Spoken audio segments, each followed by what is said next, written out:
या देवी सर्वभूतेषु माँ ब्रह्मचारिणी रूपेण संस्थिता नमस्तस्यै नमस्तस्यै नमस्तस्यै नमो नमः।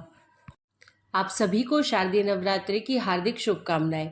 माँ ब्रह्मचारिणी की कृपा सदा आप सभी पर सदैव बनी रहे। आज के इस वीडियो में आप सुनेंगे माँ भगवती के दूसरे स्वरूप यानी कि माँ ब्रह्मचारिणी की संपूर्ण कथा। नवरात्रि के दिनों में जो भी भक्त सच्चे और पवित्र मन से इस कथा का पाठ करता है अथवा सुनता है, माँ भगवती की कृपा उस पर जरूर होती है। माँ ब्रह्मचारिणी की पूजा नवरात्रि के दूसरे दिन की जाती है। ब्रह्मचारिणी का अर्थ होता है तप का आचरण करने वाली देवी। ब्रह्मचारिणी की पूजा करने वाले भक्त को अपने हर काम में सफलता प्राप्त होती है और वह हर और विजयी होता है। माँ ने अपने इस स्वरूप में सफेद वस्त्र धारण किए हुए हैं। माँ की दो भुजाओं में से दाहिनी भुजा में जपमाला और बाई भुजा में कमंडल है। इनकी पूजा करने से भक्त के अंदर जप और तप की शक्ति बढ़ती है। माँ ब्रह्मचारिणी अपने भक्तों को संदेश देती है कि परिश्रम से ही सफलता प्राप्त की जा सकती है। भगवान शिव को पति रूप में प्राप्त करने के लिए माँ ब्रह्मचारिणी ने अत्यंत कठिन तप किया था। शिव पुराण में वर्णन मिलता है कि श्री ब्रह्मा जी के आदेश अनुसार भगवान शंकर जी को पति रूप में प्राप्त करने के लिए देवी पार्वती ने कठिन तप किया था। ब्रह्मा जी के आदेश के बाद महर्षि नारद जी ने देवी पार्वती को पंचाक्षर मंत्र यानी शिवाय नमः की दीक्षा दी। दीक्षा लेकर देवी पार्वती अपनी सखियों के साथ तपोवन में जाकर कठिन तपस्या में लीन रहने लगी। उनकी कठिन तपस्या का वर्णन शिव पुराण में मिलता है। माता पिता की आज्ञा लेकर देवी पार्वती ने सबसे पहले राजसी वस्त्रों और अलंकारों का त्याग किया। उनकी जगह पर उन्होंने मूंज की मेखला धारण कर ली, वलकल वस्त्र धारण किए, हार को गले से निकालकर मृग चर्म धारण किया और फिर गंगावतरण नामक पावन क्षेत्र में सुंदर वेदी बनाकर वे तपस्या में बैठ गई। अपने मन और सभी इंद्रियों का निग्रह कर सभी इंद्रियों को अपने वश में कर देवी पार्वती ग्रीष्म काल में अपने चारों ओर अग्नि जलाकर बीच में बैठ गई और ऊपर से सूर्य के प्रचंड ताप को सहन करती हुई वे अपने तन को तपाती रही। वर्षा ऋतु में वे खुले आकाश के नीचे शिलाखंड पर बैठकर दिन रात जल की धारा से अपने शरीर को सींचती रही। भयंकर शीत ऋतु में जल के बीचों बीच रात दिन बैठकर उन्होंने कठिन तप किया। इस प्रकार निराहार रहकर देवी पार्वती ने पंचाक्षर मंत्र का जप करते हुए सकल मनोरथ पूर्ण करने वाले भगवान सदाशिव के ध्यान में अपने मन को रमा दिया। अपनी पुत्री को विवाह योग्य देखकर माता मैना और पिता हिमालय को अपनी पुत्री के विवाह की चिंता हुई। इतने में महर्षि नारद राजमहल में पहुंच गए। अपने महल में महर्षि को विराजमान देखकर राजा और रानी ने अपनी पुत्री के भविष्य के विषय में उनसे पूछा। त्रिकालज्ञ सर्वज्ञ तुम्हें गति सर्वत्र तुम्हारी, कहो सुता के दोष गुण मुनिवर हृदय विचारी। अर्थात हे मुनिवर, आप त्रिकालज्ञ और सर्वज्ञ हैं, आपकी सर्वत्र पहुंच है, अतः आप हृदय में विचार कर कन्या के दोष गुण कहिए। नारद जी ने देवी पार्वती का हाथ देखकर भविष्यवाणी की। सब लक्षण संपन्न कुमारी, होई ही संतत पियहि प्यारी। सदा अचल एहि कर अहिवाता, एहि ते जसु पहि पितु माता। अर्थात कन्या सब सुलक्षणों से संपन्न है, यह अपने पति को सदा प्यारी होगी, इसका सुहाग सदा अचल रहेगा और इससे इसके माता पिता यश पाएंगे। राजा हिमालय ने प्रश्न में बेटी के अवगुण पहले पूछे थे, किंतु देवर्षि नारद ने पहले पार्वती जी के गुणों का बखान किया। नारद जी चतुर और मनोवैज्ञानिक वक्ता है, वे सबके मन की बातें पढ़ लेते हैं, इसलिए देवी पार्वती के माता पिता से वे उनके दिव्य गुणों की चर्चा करते हैं। सद्गुणों की एक लंबी सूची नारद जी ने उनके सामने प्रस्तुत की। लेकिन जब देवी पार्वती के पिता ने पूछा कि हे देवर्षि, मेरी पुत्री में अगर कोई दोष हो तो वह भी बतला दीजिए, तब देवर्षि नारद बोले, सुनहु जे अब अवगुण द्विचारी, यानी कि आपकी पुत्री में दो चार अवगुण भी हैं, उन्हें भी आप सुन लो। जोगी जटिल अकाम मन, नगन अमंगल वेश, अस्वामी एहि कहीं मिलहि परिहस्त असिरेख। नारद जी कहने लगे कि पार्वती पुत्री तो सर्वगुण संपन्न है, परंतु योगी जटाधारी निष्काम हृदय नंगा और अमंगल वेश वाला ऐसा पति इसको मिलेगा, इसके हाथ में ऐसी ही रेखा पड़ी है। नारद जी के मुंह से यह बात सुनकर देवी पार्वती के माता पिता बहुत उदास हो गए, किंतु देवी पार्वती को मन ही मन बड़ी प्रसन्नता हुई। जो विबाहु संकर सन होई, दोषौ गुण सम कह सबु कोई। नारद जी ने पार्वती जी के माता पिता को बहुत समझाया कि जिन दोषों का वर्णन मैंने किया है वे सभी शंकर जी में है और अगर पार्वती जी का विवाह भगवान शंकर से कर दिया गया तो यह दोष भी गुण में बदल जाएंगे। अंत में नारद जी ने माता पिता से यह तक कह दिया कि शिव जी को छोड़कर संसार में आपकी पुत्री के लिए कोई दूसरा वर है ही नहीं। किंतु आशुतोष होने पर भी शंकर जी दुराध्याय है, यानी कि शिव जी कठोर उपासना से प्रसन्न होते हैं। उनको प्राप्त करने का एक ही उपाय है कि पार्वती जी वन में जाकर कठिन तपस्या में लीन हो जाए। तब देवर्षि नारद की प्रेरणा से अपने माता पिता की आज्ञा लेकर देवी पार्वती हिमालय के गहन वन में तपस्या करने के लिए चली गई। पार्वती जी के तप में हद से अधिक भगवान शिव को प्राप्त करने का अनुराग है, इसलिए शिव जी के चरणों का ध्यान करते हुए उन्होंने सभी प्रकार के सुखों का त्याग कर दिया। भगवान शंकर के चरण कमलों में नित्य नूतन अनुराग होने के कारण अब तो उन्हें अपने शरीर की भी सुधि नहीं रही। उन्होंने तन और मन से पूरी तरह अपने आप को तपस्या में लीन कर लिया। 1000 वर्ष तक मूल और फल का और 100 वर्ष तक उन्होंने केवल शाक का आहार किया। कुछ दिन तक उन्होंने केवल पानी और हवा का सेवन किया और कुछ दिन के बाद इन्हें भी त्याग कर कठिन उपवास किया। फिर इन्होंने वृक्ष से गिरी हुई बेल की सूखी पत्तियां खाकर 3000 वर्ष बिताए। जब देवी पार्वती ने सूखी पत्तियां भी खाना बंद कर दिया तब उनका नाम पड़ गया अपर्णा। तभी देवी पार्वती की इस कठिन तपस्या को देखकर आकाशवाणी हुई कि हे देवी, तुम्हारे मनोरथ पूर्ण हो गए, अब तुम तप छोड़कर अपने घर जाओ, भगवान शंकर तुमसे मिलने जल्दी आएंगे। इसके बाद एक दिन भगवान शिव ने देवी की तपस्या से प्रसन्न होकर उन्हें दर्शन दिए और उन्हें अपनी पत्नी के रूप में स्वीकार करने का वचन भी दिया। कठिन तपस्या में लीन होने के कारण और सभी प्रकार के सांसारिक सुखों का त्याग करने के कारण ही माँ के इस रूप की पूजा की जाती है। माँ ब्रह्मचारिणी की पूजा करने से सभी प्रकार के सुख समृद्धि की प्राप्ति होने के साथ ही सारे मनोरथ भी पूर्ण हो जाते हैं। प्रेम से बोलिए जय ब्रह्मचारिणी माता की। प्रिय श्रोताओं, अब आइए सुनते हैं माता वैष्णो देवी की कथा। हंसाली नामक गांव में माँ वैष्णो देवी के परम भक्त श्रीधर रहा करते थे। वह निसंतान होने से दुखी थे। एक दिन उन्होंने नवरात्रि पूजन के लिए कुमारी कन्याओं को बुलाया और माँ वैष्णो कन्या भेष में उन्हीं के बीच आ बैठी। पूजन के बाद सभी कन्याएं तो चली गई, पर माँ वैष्णो देवी वहीं रह गई और श्रीधर से बोली, सबको अपने घर भंडारे का निमंत्रण दे आओ। श्रीधर ने उस दिव्य कन्या की बात मान ली और आसपास के गांव में भंडारे का संदेश पहुंचा दिया। वहां से लौटकर आते समय गुरु गोरखनाथ व उनके शिष्य बाबा भैरवनाथ जी के साथ उसके दूसरे शिष्यों को भी भोजन का निमंत्रण दिया। भोजन का निमंत्रण पाकर सभी गांववासी अचंभित थे कि वह कौन सी कन्या है जो इतने सारे लोगों को भोजन करवाना चाहती है। इसके बाद श्रीधर के घर में अनेक गांववासी आकर भोजन के लिए एकत्रित हुए। तब कन्या रूपी माँ वैष्णो देवी ने एक विचित्र पात्र से सभी को भोजन परोसना शुरू किया। भोजन परोसते हुए जब कन्या भैरवनाथ के पास गई तब उन्होंने कहा कि मैं तो खीर पूड़ी की जगह मांस भक्षण और मदिरा पान करूंगा।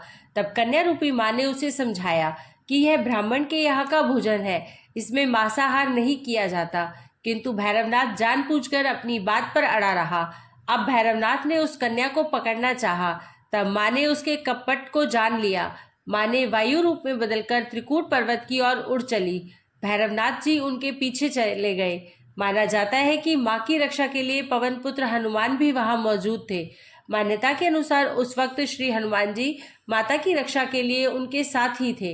हनुमान जी को प्यास लगने पर माता ने उनके अनुग्रह पर धनुष से पहाड़ पर बाण चलाकर एक जलधारा निकाली और माता ने उस जल में अपने केस धोए। आज वही पवित्र जलधारा बाण गंगा के नाम से जानी जाती है, जिसके पवित्र जल का पान करने या इसमें स्नान करने से श्रद्धालुओं की सारी थकावट और तकलीफें दूर हो जाती हैं। इस दौरान माता ने एक गुफा में प्रवेश कर 9 माह तक तपस्या की। भैरवनाथ जी उनके पीछे वहां तक आ गए। तब एक साधु ने भैरवनाथ जी से कहा, तू जिसे एक कन्या समझ रहा है वह आदि जगदम्बा है, इसलिए उस महाशक्ति का पीछा छोड़ दे। भैरवनाथ ने साधु की बात नहीं मानी। तब माता गुफा की दूसरी ओर से मार्ग बनाकर निकल गई। वह गुफा आज भी अर्धकुमारी या आदि कुमारी या गर्भ भोजन के नाम से प्रसिद्ध है। अर्घ कुमारी के पहले माता की चरण पादुका भी है। यह वह स्थान है जहां माता ने भागते भागते मुड़कर भैरवनाथ को देखा था। गुफा से बाहर निकलकर कन्या ने देवी का रूप धारण किया। माता ने भैरवनाथ को समझाया और वापस जाने को कहा, फिर भी वह नहीं माना। तत्पश्चात माता गुफा के भीतर चली गई। तब माता की रक्षा के लिए हनुमान जी ने गुफा के बाहर भैरवनाथ से युद्ध किया। भैरवनाथ ने भी हार नहीं मानी। जब वीर हनुमान निढाल होने लगे तब माता वैष्णो ने काली का रूप लेकर भैरवनाथ का संहार किया। भैरवनाथ का सिर काटकर भवन से 8 मील दूर त्रिकूट पर्वत की भैरवी घाटी में गिरा। उस स्थान को भैरवनाथ के मंदिर के नाम से जाना जाता है। जिस स्थान पर मां वैष्णो देवी ने हठी भैरवनाथ का वध किया वह स्थान पवित्र गुफा अथवा भवन के नाम से प्रसिद्ध है। इसी स्थान पर मां काली दाएं, मां सरस्वती मध्य और मां लक्ष्मी बाएं पिंडी के रूप में गुफा में विराजमान है। इन दोनों के सम्मिलित रूप को ही मां वैष्णो देवी का रूप कहा जाता है। कहा जाता है कि अपने वध के बाद भैरवनाथ को अपनी भूल का पश्चाताप हुआ और उसने मां से क्षमा दान की भीख मांगी। माता वैष्णो देवी जानती थी कि उन पर हमला करने के पीछे भैरवनाथ जी का प्रमुख इच्छा मोक्ष प्राप्त करने की थी। उन्होंने न केवल भैरवनाथ जी को पूर्व जन्म के चक्र से मुक्ति दिलाई बल्कि उन्हें वरदान देते हुए कहा, हे भैरवनाथ, मेरे दर्शन तब तक पूरे नहीं माने जाएंगे जब तक कोई भक्त मेरे बाद तुम्हारे दर्शन नहीं करेगा। उसी मान्यता के अनुसार आज भी भक्त माता वैष्णो देवी के दर्शन करने के बाद 8 किलोमीटर की खड़ी चढ़ाई कर भैरवनाथ जी के दर्शन करने को जाते हैं। इसी बीच वैष्णो देवी ने 3 पिंडी सिर सहित एक चट्टान का आकार ग्रहण किया और सदा के लिए अंतर्मग्न हो गई। इसी बीच माता वैष्णो देवी ने पंडित श्रीधर को स्वप्न में सब कुछ बताया। वे त्रिकुटा पर्वत की ओर उसी रास्ते आगे बढ़े जो उन्होंने सपने में देखा था। अंततः वे गुफा के द्वार पर पहुंचे। उन्होंने कई विधियों से पिंडियों की पूजा की और दिनचर्या बना ली। श्रीधर की पूजा से मां वैष्णो देवी प्रसन्न हुई। वे उनके सामने प्रकट हुई और उन्हें आशीर्वाद दिया। तब से श्रीधर और उनके वंशज माता वैष्णो देवी की पूजा करते आ रहे हैं और माता वैष्णो देवी अपने भक्तों का कल्याण निरंतर करती आ रही है। हिंदू पौराणिक मान्यताओं के अनुसार जगत में धर्म की हानि होने और अधर्म की शक्तियों के बढ़ने पर आदि शक्ति के सतरज और तम 3 रूप महासरस्वती, महालक्ष्मी और महादुर्गा ने अपने सामूहिक बल से धर्म की रक्षा के लिए एक कन्या प्रकट की। यह कन्या त्रेता युग में भारत के दक्षिणी समुद्र तट रामेश्वरम में पंडित रत्नाकर की पुत्री के रूप में अवतरित हुई।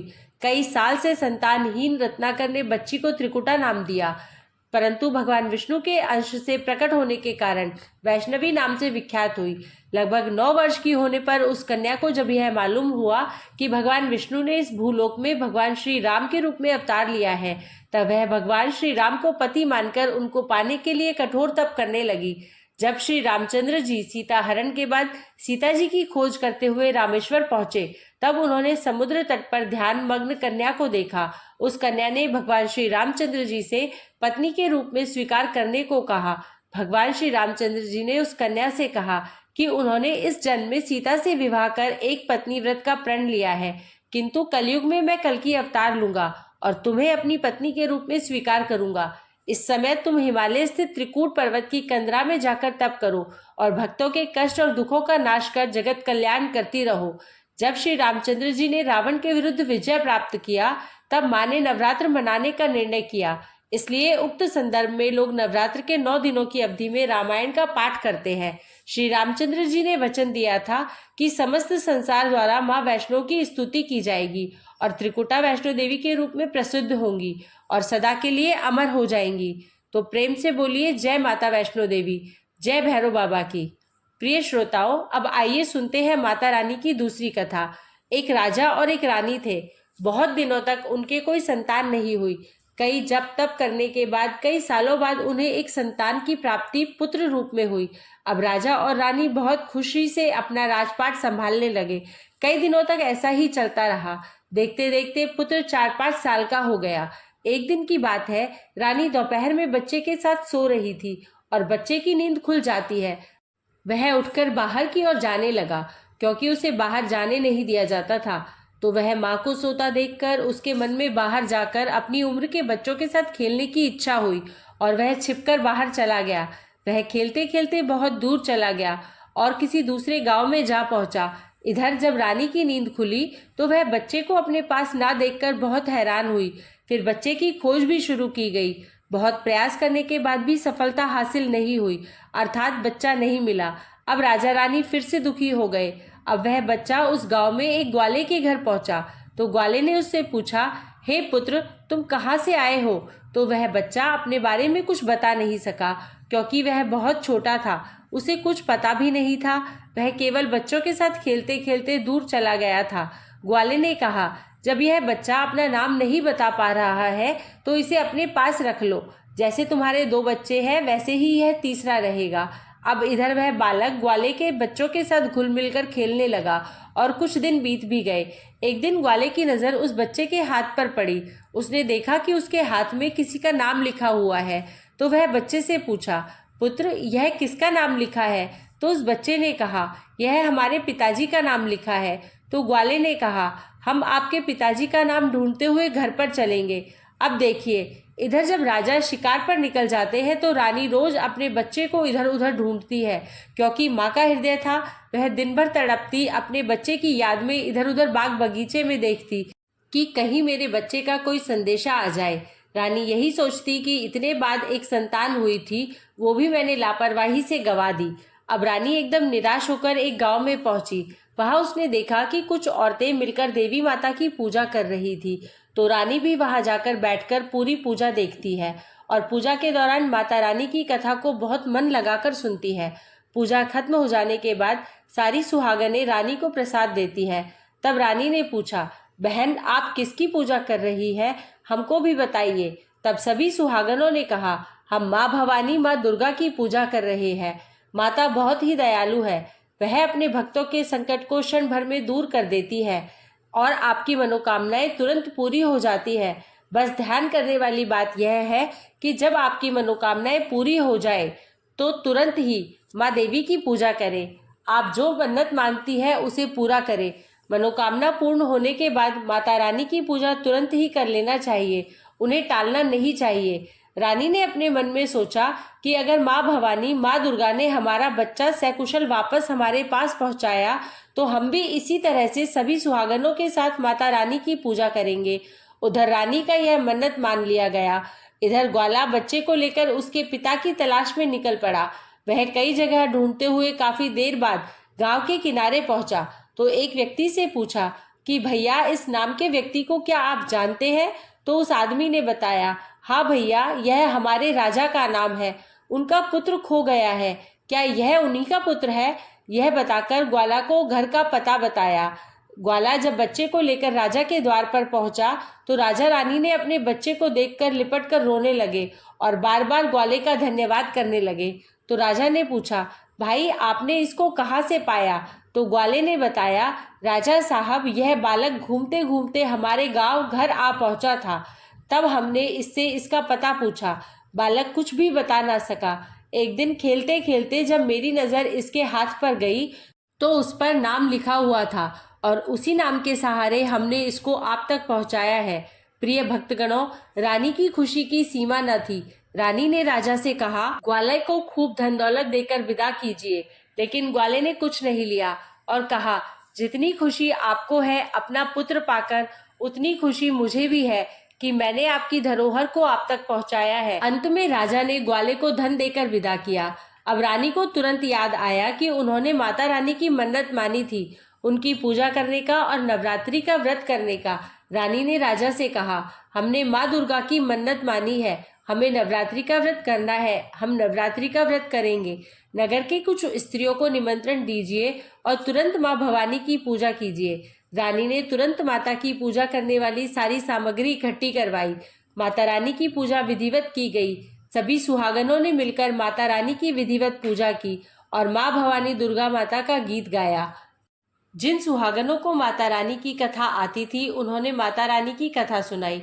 फिर अंत में सभी सुहागनों ने मिलकर माता रानी की आरती की और उनसे प्रार्थना की कि हे माँ, जिस तरह आपने हमारे संकट को दूर किया, ऐसे ही जो आपको याद करे आप उनके भी संकटों को तुरंत दूर करना। हे माँ, आपका स्वभाव बड़ा ही दयालु है, बड़ा ही सहज, बड़ा ही कृपालु है। जय माता रानी। हे भवानी, जिस प्रकार आपने रानी के बच्चे को वापस किया, उसकी गोद भरी, उसके जीवन में खुशियां लौटाई, उसी प्रकार सभी माताओं की गोद को हरा भरा रखना, सभी के घर में सुख समृद्धि लाना। जय माँ दुर्गा। अंत में चलिए माता से प्रार्थना करते हैं कि हे परमेश्वरी, मेरे द्वारा रात दिन सहस्त्रों अपराध होते हैं, यह मेरा दास है समझकर मेरे अपराधों को क्षमा करो। हे परमेश्वरी, मैं आवाहन, विसर्जन और पूजन करना नहीं जानता, मुझे क्षमा करो। हे सुरेश्वरी, मैंने जो मंत्रहीन, क्रियाहीन, भक्ति युक्त पूजन किया है वह स्वीकार करो। हे परमेश्वरी, अज्ञान से, भूल से अथवा बुद्धि भ्रांत से जो न्यूनता या अधिकता हो गई है, आप उसे क्षमा करिए तथा प्रसन्न होइए। जय माता दी। मिलते हैं कल माता रानी के तीसरे दिन की कथा के साथ। तब तक के लिए जय दुर्गा माँ।